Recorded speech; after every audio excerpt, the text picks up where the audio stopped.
మీ car EMI కట్టలేకపోతున్నారా? మీ car EMI మేము కడతాం. ఈ నెంబర్కి కాల్ చేయండి. నమస్కారం అమ్మ. నమస్తే సంగీత. అమ్మ, ఇప్పుడున్న జనరేషన్ యంగ్స్టర్స్ ఉమ్, ఏదైనా పని ఫట్ immediate గా అయిపోవాలి. ఇమ్మీడియట్ అయిపోవాల్సిందే. అది అవును మ్యాగీ టైప్ అనుకోండి. అవును ఒక 2 నిమిషాలు ఇలా అయిపోయామా, చూసామా, పెళ్ళిళ్ళైనా ఏదైనా. ఏదైనా అంతే. అదే ఒక 2 years బ్యాక్ చూసుకుంటే ఆ జనరేషన్ కి ఏదైనా కూడా కొంచెం ఆలోచించి ఆచితూచి అవును. అడిగేసేవాళ్ళు. అవును ఆ జనరేషన్ కి ఈ జనరేషన్ కి మధ్య ఉన్న తేడాను ఏమని గమనించవచ్చు మనం? ప్రధానంగా చెప్పాలంటే ఆ జనరేషన్ లో ఉన్న ఓర్పు సహనం ఈ జనరేషన్ కి లేవు. ఉమ్, ఒకళ్ళని ఉద్దేశించి అంటలేదండి, నేను ఇన్ జనరల్ చెప్తున్నాను. పాతకాలంలో ఫర్ ఎగ్జాంపుల్ పెళ్ళిళ్ళు తీసుకుందాం. పాతకాలంలో పెళ్ళి అంటే 2 కుటుంబాల కలయిక. అవును. ఆ ఫ్యామిలీ ఈ ఫ్యామిలీ కూర్చొని మాట్లాడుకొని అటేడు తరాలు ఇటేడు తరాలు చూసేవారు. అంటే 7 తరాల వీళ్ళకి ఏమైనా ఇలాంటి వ్యాధులు ఉన్నాయా, అవి ఫ్యామిలీలో వచ్చే అవకాశం ఉంటుంది కదా, పిల్లకి కానీ పిల్లాడు కానీ. అలాగే ఇప్పుడు షుగర్ ఉంది, ఫ్యామిలీలో ఉంటే వచ్చే అవకాశం ఉంది. అంచేత షుగర్ కానీ బీపీ కానీ పక్షవాతం కానీ ఏది కానీ వాళ్ళ ఇంట్లో ఏవైనా ప్రాబ్లమ్స్ ఉన్నాయా, వీళ్ళ ఇంట్లో ఏవైనా ప్రాబ్లమ్స్ ఉన్నాయా, వీళ్ళ ఇంట్లో అందరూ ఫ్యామిలీలో బాగున్నారా, ఎవరైనా అమ్మాయి లేచిపోయి వెళ్ళిపోయి అలాంటి లవ్ స్టోరీలు అలాంటివి ఏమైనా ఉన్నాయా, అలాంటివి ఏమైనా ఉంటే మన పిల్లలకు కూడా వస్తాయేమో అనే భయం. 2 కుటుంబాల కలయికలో ఆ కుటుంబం యొక్క మంచి చెడ్డలు ఈ కుటుంబం యొక్క మంచి చెడ్డలు ఎంక్వైరీ చేసుకుని, ప్రధానంగా ఎంక్వైరీ చేసుకున్నాం మేము చాలా మంచి వాళ్ళమని వీళ్ళు చెప్తారు, కానీ వాళ్ళు వెళ్ళి ఆ ఊళ్ళో తెలిసిన వాళ్ళ ద్వారా ఎంక్వైరీ చేసుకుని మాత్రమే పెళ్లి చేసేవాళ్ళు. ఇప్పుడు పెళ్ళిళ్ళు ఏంటంటే పెళ్ళి అంటే పెళ్లి కొడుకు పెళ్లి కూతురు, కుటుంబాలతో సంబంధం లేదు, వీళ్ళిద్దరూ చూసుకుంటారు, వీళ్ళిద్దరే మాట్లాడుకుంటారు, వీళ్ళిద్దరే సెటిల్ చేసుకుంటారు. మాకు ఇష్టమే అంటే పెళ్లి చేయడం ఒక్కటే పెద్దవాళ్ళ బాధ్యత. ఇంకా వాళ్ళ అసలు ఇంటర్ఫీరెన్స్ లేదు. అమ్మాయి నచ్చింది నాకు ఓకే అంటే వాళ్ళు పెళ్లి చేసేయడమే తప్ప ఆ అమ్మాయి మంచి చెడ్డలు, ఆ అమ్మాయి పూర్వీకుల పుట్టు పూర్వత్రాలు ఇవన్నీ అసలు ఎవరో ఎంక్వైరీ చేయటంలా, చేసిన పిల్లలు కూడా ఊరుకోవట్లేదు. నాకు అమ్మాయి నచ్చింది చేసుకుంటా అన్న తర్వాత వాళ్ళ ఇంట్లో ఎవరికో ఏదో ఉంటే ఎందుకు, ఏదో వాళ్ళెవరో ఏదో చేస్తే ఎందుకు అన్న భావన వచ్చేసింది. కాబట్టి ఒకప్పుడు అది 2 కుటుంబాల కలయిక అయితే ఇప్పుడు పెళ్ళి అనేది 2 వ్యక్తుల కలయిక. ఈ ఇద్దరే చేసుకుంటారు. ఈ ఇద్దరిలో ఏదైనా గొడవలు వచ్చినా వాళ్ళే సాల్వ్ చేసుకుంటారు. మధ్యలో పేరెంట్స్ ఇంటర్ఫీరెన్స్ ఇష్టం ఉండదు వాళ్ళకు. మరి పూర్వం అలా కాదు కదా, ఏదైనా అమ్మాయితో గొడవ వచ్చిందనుకో అసలు పేరెంట్సే ఒప్పుకునేవారు కాదు. అమ్మాయి ఏదైనా మా ఆయన ఇలాగా మా అత్తగారు ఇలాగంటే కష్టమో సుఖమో నిన్ను పెళ్లి చేసి వాళ్ళ చేతిలో పెట్టేశాం, కష్టమైనా సుఖమైనా నువ్వు అక్కడ పడాల్సిందే, మళ్ళీ వెనక్కి తిరిగి రావడానికి లేదు. ఇది వరకు డైవర్స్ లేవు, పుట్టింటికి వెనక్కి రావటాలు లేవు. అంచేత నువ్వు కష్టమైనా అనుభవించాల్సిందే, సుఖమైన ఏదైనా నువ్వు అనుభవించాల్సిందే తప్ప మా ఇంటర్ఫీరెన్స్ ఇందులో ఉండదు అని చెప్పేసేవారు. పెళ్లి వరకే మా బాధ్యత అని. అంచేత అమ్మాయి వెనక్కి రావడానికి లేనప్పుడు ఎక్కడికి వెళ్తుంది, కష్టమైనా సుఖమైనా అక్కడ పడాల్సిందే.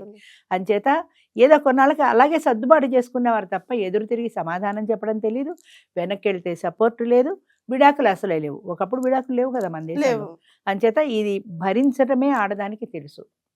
ఆ తర్వాత జనరేషన్ మారిన తర్వాత కొంచెం కాస్త చదువుకోవడం, కొంచెం తిరిగి జవాబు చెప్పడం ఆడదానికి వచ్చిన తర్వాత వాళ్ళు ఏదైనా మాట్లాడితే ఈ అమ్మాయి తిరిగి జవాబు చెప్పింది అనుకో వాళ్ళు ఊరుకోరు కదా, గట్టిగా తిడతారు.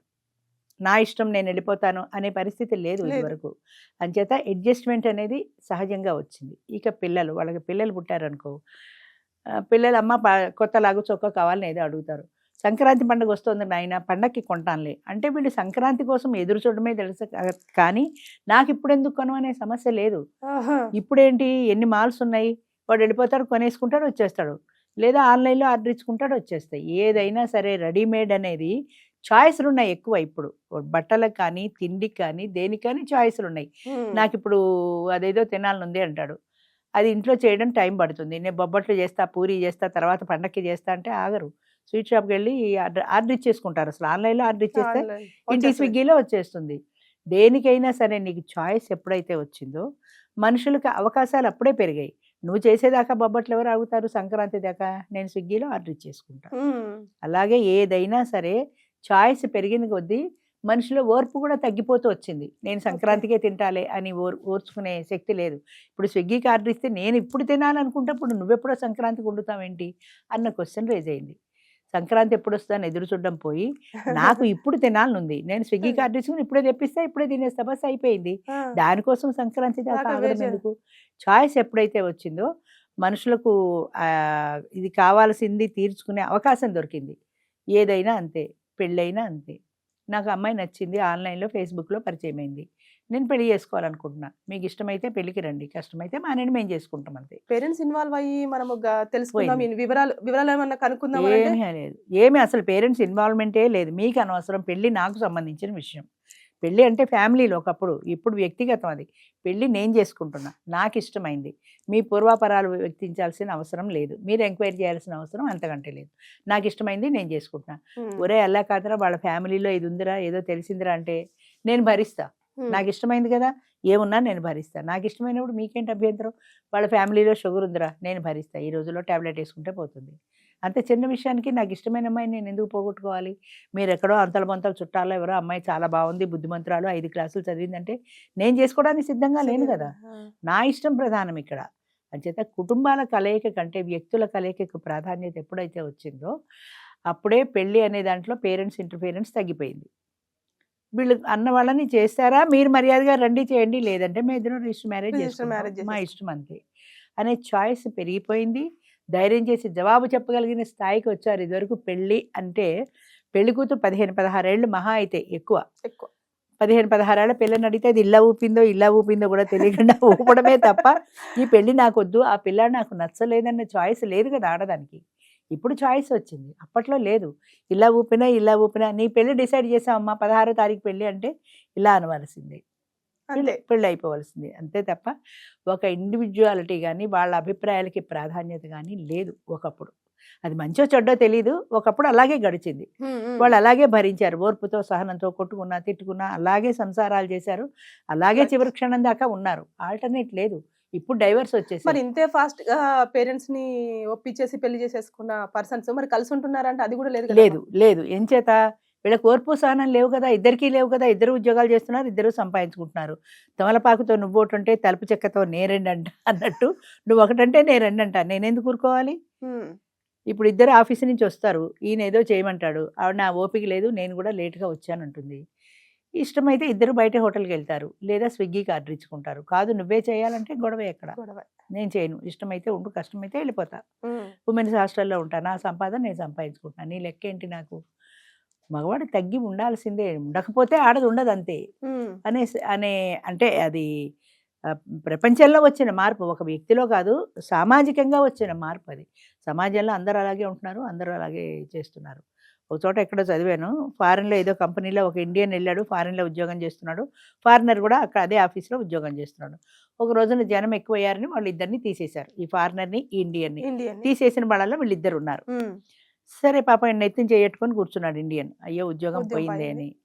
ఫారినర్ వచ్చి అన్నాడు, నువ్వు అదృష్టవంతుడివి, నీ ఉద్యోగం పైన నీ పెళ్ళాం వెళ్ళిపోలా ఉంది, ఇప్పుడు నేను సర్దుకొని ఇంటికి వెళ్ళేప్పటికి నా పెళ్ళాం ఉంటుందో, ఉద్యోగం పోయిందని ఇంకొకటితో వెళ్ళిపోతుందో కూడా నాకు తెలియదు, నీకు కనీసం నీ ఫ్యామిలీ సెక్యూరిటీ ఉంది. మీ ఆవిడతో చెప్పినా పోలేండి, మన పరిస్థితులు బాగాలేదు, రోజులు బాగాలేదు, పూజలు చేద్దాం, ఏదో ఒకటి అడ్డు చెప్పి నిన్ను ఓదార్చడానికి నీకంటూ ఒక మనిషి ఉంది, మాకు ఫారిన్లో అది కూడా అవకాశం లేదని. అంచేత ఆ కల్చర్లోకి మనమే వెళ్తున్నాం నెమ్మదిగా. వాళ్ళు మన కల్చర్లోకి వచ్చినామన్నా మనం మాత్రం ఆ కల్చర్లోకి వెళ్తున్నాం. పెళ్ళిళ్ళు ఆగిపోయినాయి, విడాకులు వచ్చేసినాయి, లివ్ ఇన్ రిలేషన్షిప్ వచ్చేసినాయి, ఏదైనా సరే అన్ని ఇన్స్టెంట్. ఇన్స్టెంటే కొంప ముంచుతుంది. కానీ అది ఎవరికి అర్థం కాదు కదా. నాకు స్విగ్గీకి ఆర్డర్ ఇచ్చుకుంటే బొబ్బట్లు వస్తున్నప్పుడు మా అమ్మ సంక్రాంతి దాకా నేను ఎందుకు ఆగాలి అన్న ఆ ధోరణి. అంటే స్వతంత్రం, స్వేచ్ఛ, నా ఇష్టాన్ని నేను తీర్చుకోవటం, ఎలా అయినా సరే నా ఇష్ట ప్రకారం నేను నడవటం. అందుకే పేరెంట్స్తో పిల్లలు ఉండడానికి, పిల్లలు కూడా ఉండడానికి ఇష్టపట్టాల. ఉద్యోగాలు చదువులో దూరంగా వెళ్ళిపోతున్నారు, వేరే ఉంటున్నారు అంతే. ఎవరికి ఎవరితో పట్టలేదమ్మా, జనరేషన్ గ్యాప్ అను ఏమన్నా. అసలు భార్యాభర్తలు ఇద్దరికే పట్టలేదు ఈ రోజుల్లో. ఎవరు చేసుకుంటారు పెళ్ళిళ్ళు? వాడి మేల్ డామినేషన్ నేను ఎందుకు భరించాలి అని మా వాళ్ళే అడుగుతున్నారు. 50 ఏళ్ళు వచ్చి పెళ్లి చేసుకుంటూ కూడా ఏదో ఎవడో వాడు కష్టమో సుఖమో చెప్పుకోవడానికి ఒక మనిషి తోడు ఉంటే చాలు అన్న వాళ్ళు పెళ్లి చేసుకుంటున్నారు, లేని వాళ్ళు అంతే.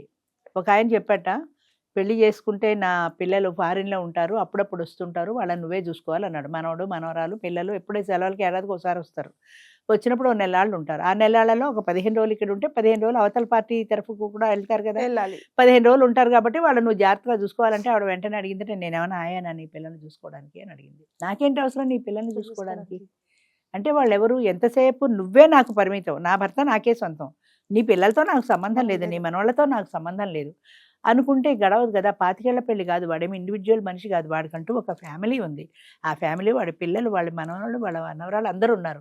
ఎప్పుడు కూడా ఒక వ్యక్తిని నువ్వు ఇష్టపడినప్పుడు ఆ వ్యక్తి బలాలు బలహీనతలు అన్నీ ఇష్టపడాలి. ఎగ్జాక్ట్లీ. ఆ వ్యక్తితో ఉన్నటువంటి బంధంతో ఆ వ్యక్తికి ఉన్న బంధాలు అనుబంధాలు కూడా నీవి అనుకోవాలి. ఆ పిల్లలు ఉన్నప్పుడు వాళ్ళు కూడా నా కుటుంబమే అని అనుకుంటేనే నువ్వు ఆయనకి దగ్గర అవ్వగలుగుతావు. నీ పిల్లలు నాకు సంబంధం లేదు, నువ్వు మాత్రమే సంబంధం అంటే ఆయన వద్దని వెళ్ళిపోతాడు సహజంగానే. ఎందుకు వచ్చింది ఇంత రిస్క్ అనుకుంటాడు.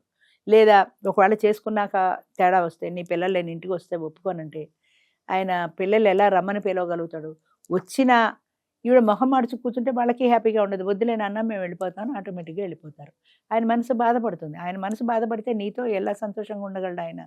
అంచేత అది మర్చిపోకుండా ఒక వ్యక్తిని మనం యాక్సెప్ట్ చేసినప్పుడు ఆ వ్యక్తి చుట్టూ ఉండే వాతావరణాన్ని కూడా యాక్సెప్ట్ చేయగలగాలి. ఆయన తరఫున మనుషులందరినీ యాక్సెప్ట్ చేయగలగాలి.